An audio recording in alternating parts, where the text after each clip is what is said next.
Today's episode is brought to you by FanDuel. The NFL season is almost here, and FanDuel is making sure you're ready for kickoff with a can't-miss offer. Right now, new customers can bet just $5, and if your bet wins, you'll get $300 in bonus bets to use across the app.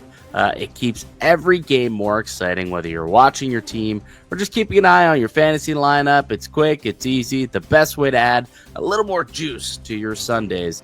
So are you ready to play? Download the FanDuel app now by visiting FanDuel.com to get started. That's FanDuel.com to place your first $5 bet.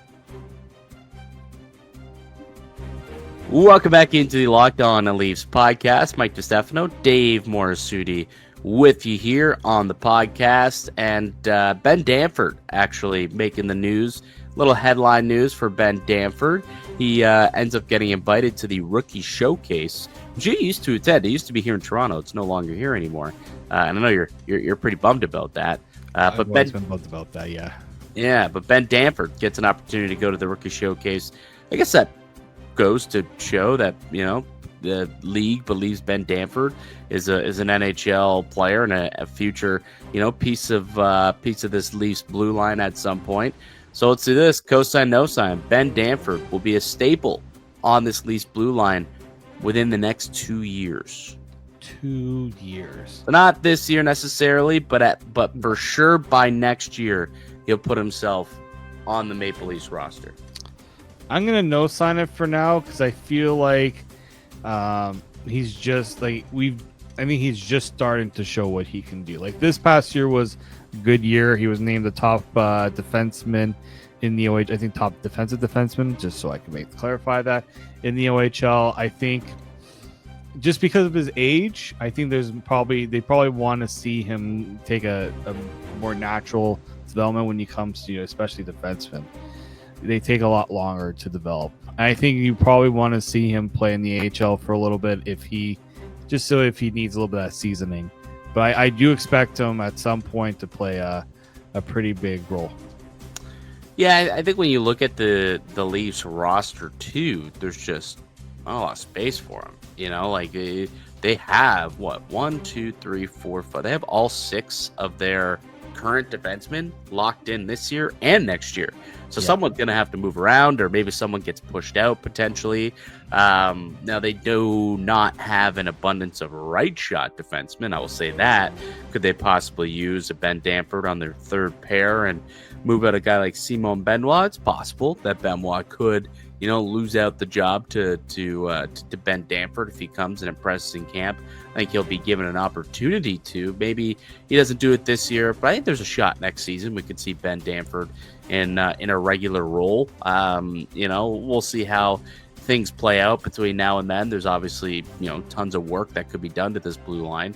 But yeah, I think it's very possible that by next season, at the very least, Danford could be a fixture in the Maple Leafs blue line. It's weird when you take a guy in the first round and you're thinking, we won't see him for 3 years. You hope you'd see him a little bit quicker than that. But to your point, it's a slower development for defensemen and defensive defensemen at that. So perhaps it may take a couple of years, but that doesn't mean that he's not going to be a good player, that he's a bust.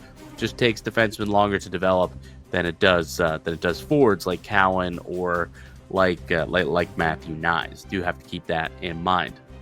All right, cosign no sign for you, Dave. So my cosign no sign, we see Easton Cowan get a prominent role during training camp. Oh, cosign.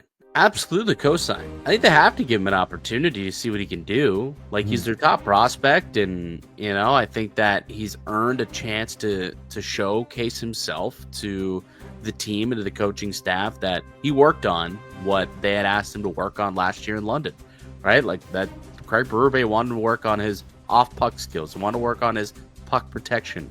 The couple games that I watched at the London Knights, like, his puck protection definitely was impressive. Now, that was against OHLers, not NHLers, so there's definitely a difference. So we'll see what it looks like, when games start in preseason. I'm sure he'll get a long look, but I do think for sure that they would love for Easton Cowan to be NHL ready, to be able to take on a role, because there still is a there still is a hole in the top 6. I think we can all agree that there is a hole. If he can fill it, if he can prove that he can fill it, not just be given the spot, but actually take the spot, I think that'd be fantastic. And I do believe that he'll get every opportunity in the world to compete for that spot. Because, I mean, outside, I think there's 5 spoken for spots in the top 6 right now, like completely spoken for. Matthews, Nyes, Nylander, Tavares, and probably Michelli are the 5 guys in the top 6 that are spoken for.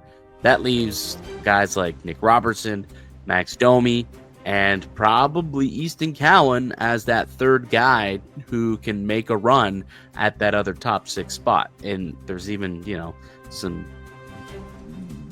reports out there that they could still be interested in Jack Roslovic, but until that happens, I think that Easton Cowan certainly will get a big, long look in camp as a potential piece of this puzzle for this upcoming season.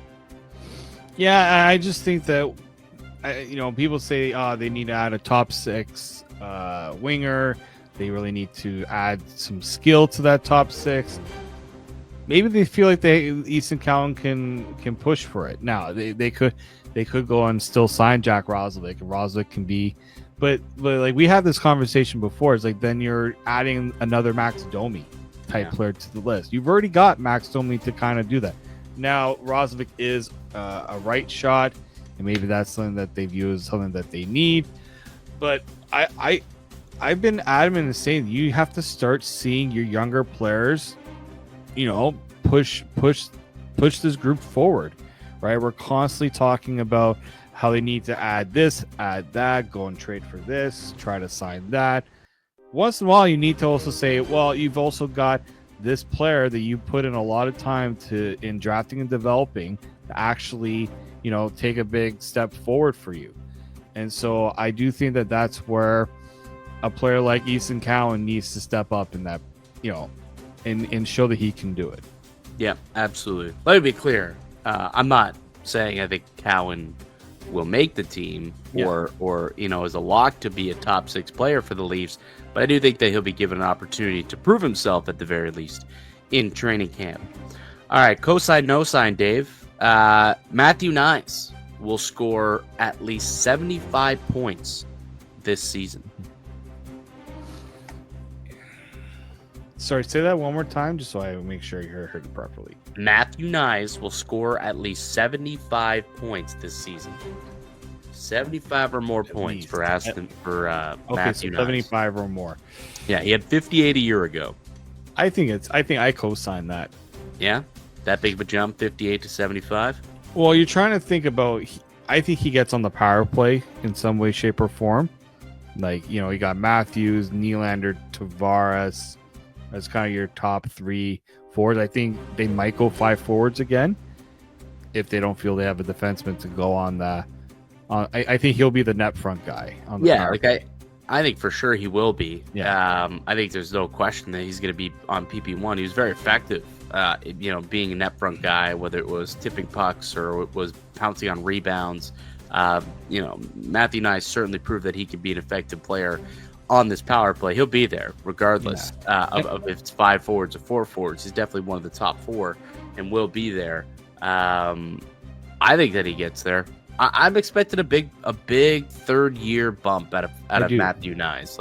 Because not only will he be on the top power play, but now he's on the top line all season, right? Like last year, he I think he started on the 3rd line and then made his way up to the 2nd line and then the 1st line, and they dropped him around. He moved around a little bit. It took him a while to kind of get his footing. Yeah. But right from the get-go, I mean, he's going to have all the confidence in the world. It's him and Austin, right? It's the desert line. And they want to get going right from day one. And I personally believe that Matthew Nyes, he got the contract. He's going to be paid and put in positions to succeed. And I think this is going to be a big year. He really breaks out this year. 35, maybe 40 goals could be in the mix here. Could be in the cards for Matthew Nyes. But I think a 75-point season is definitely doable for him. Yeah. I do, and we talk. People keep saying, "Oh, how's Austin Matthews going to play better without Mitch Marner?" Playing with Matthew Nyes, a guy that's going to. They've got the chemistry. They know how they both work together, And I do think that, with the contract signed, yes, there's higher expectations for Matthew Nyes, but I don't think there's ever been a concern that he can't handle it. Mm-hmm. And so that's where I think I really like what that potential that he can have. And 75 points, that might seem like a lot, but for a top line player of Matthew Nyes' caliber, shouldn't, like, that's, I think, what should be the expectation is the 70 to 75 point mark, area for him. Yeah, I completely agree. All right, next one for you. Next one for me. If Connor McDavid doesn't sign an extension before the start of the season, Edmonton Oilers fans should be worried. Oh, cosign. Absolutely cosign. And Ryan Rashog of TSN talked about his contract situation as of late, and he tweeted this. After taking some time to regroup after the season, McDavid and agent Judd Moldaver of Wasserman are working through what the options are and what the ask will look like. No firm timeline on this, and expect dialogue to continue. But so far, there hasn't been a back and forth with dollars and term to this point between the two sides. What the hell have you been doing all summer? If you're Edmonton, if you're Stan Bowman, how the heck do you get to August 27th and you don't have any, conversations about term or dollar with Connor McDavid? Now, I understand it's kind of just going to